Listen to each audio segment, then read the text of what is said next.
Today we're doing a brake job on a 2021 Mercedes Benz GLE 350.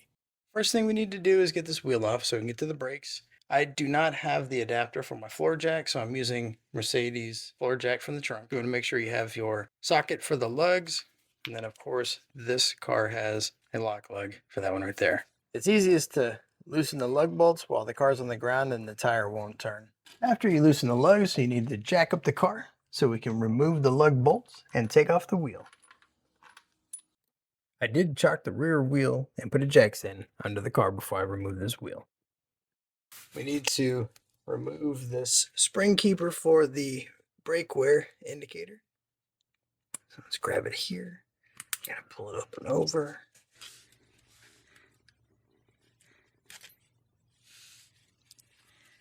This is the clip. You can see this little bump actually aims downward. Set that someplace safe. We'll need that later. And once you get that clip out, you can just wiggle it and pull this brake wear indicator out of its plug. Next step is to take off this caliper. We take this bolt off and this bolt down here off. You will have to pry these out. I already got it loosened a little bit, but once you have the two back bolts out, that one and that bolt there, once you have those removed, kind of need to break the glue loose from the brake pads. It's going to take a little bit of effort. Once I have the caliper loose, I'll suspend it from the suspension up here. I run it through the bolt hole. There we go. So watch your brake lines and your wiring there. And now we can pull the brake pads from the bracket. Pull the outside edge back and pull the clips out.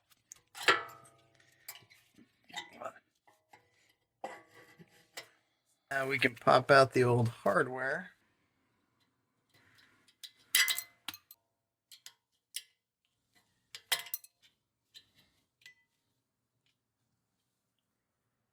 Clean up all the contact areas where the new hardware will be installed in the front and in the back. That was a good time to check your rotor for any deep grooves or a lip on the edge. If there are signs of wear, that rotor will need replaced. Once we have everything cleaned up, we can install the new hardware. Just hook it in front like this, push it down in the back. Same with the other ones. Hook it in front.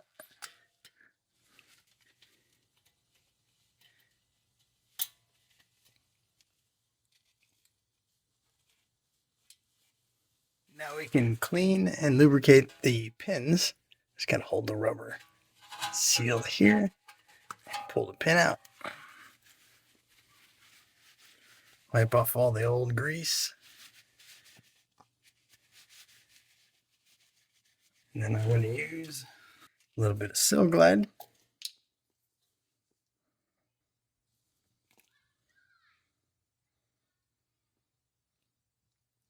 Just coat it good all the way around. Don't put any on the end of the pin. Reinsert the pin, turning it as you install it. Oh yeah, you can tell the difference. Pull out the next pin. Wipe off all the grease. A little bit of Seal Glide.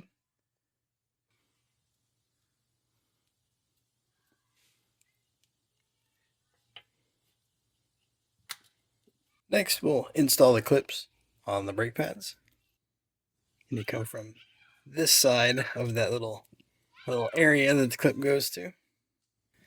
The little area is open on one side. There you go. Same on this one. Oh, yep, the other way. That's like that. We need to put some Seal Glide, some grease on all the contact points.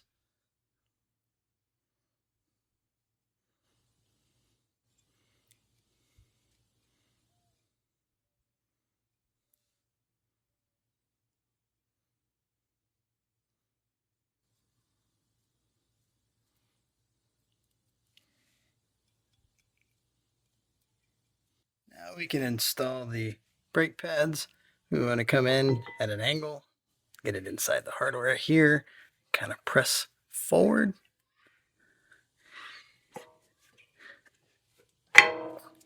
Just like that. To install the sensor, the wear sensor, I'm going to stick it in just like that. And then install the rear pad in the same manner as the front pad. Just watch out for your sensor.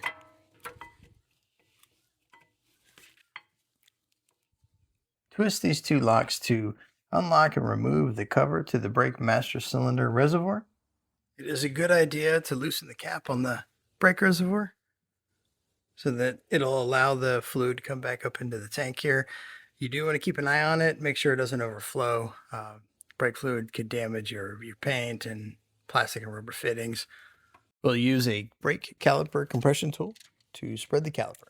It presses evenly on both pistons and spreads the caliper again so I can fit it over the thicker new brake pads. Okay, we can pull the backing paper off the brake pads.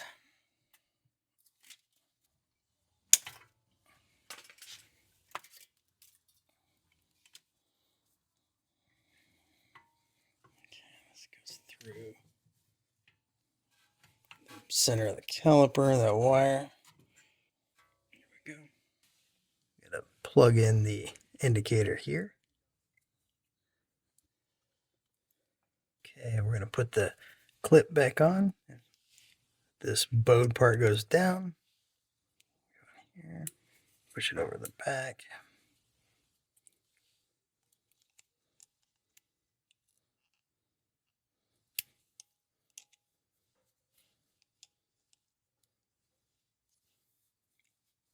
There we go. That locks in that. Little dab of thread locker on the bolt. Get this started here. And the other bolt.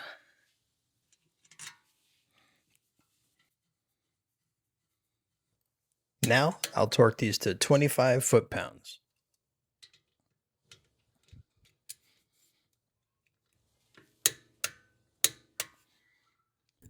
Now you can reinstall your wheel and lug bolts.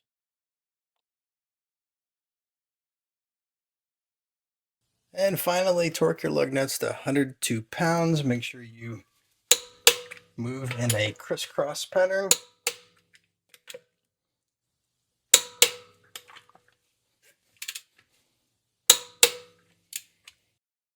Once the lug bolts are torqued, you can lower the car down to the ground. You've completed the brake job on this side, and you need to repeat the process on the other side. It's the same, except for there is no wear indicator.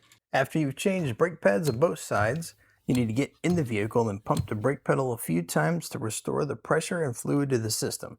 Then check the brake fluid level at the brake reservoir. Here it shows to be at the max line, so it's good. And then, of course, tighten that cap. Now let's replace the cover under the hood. It's going to go right in that slot right there. This overlaps. Get these pins to push down. And here, lock it. This one, lock it. And then when it's on correctly, this weather stripping will be over that part. And this will be under the weather stripping up here. And that wraps up today's brake job. Please consider liking and subscribing.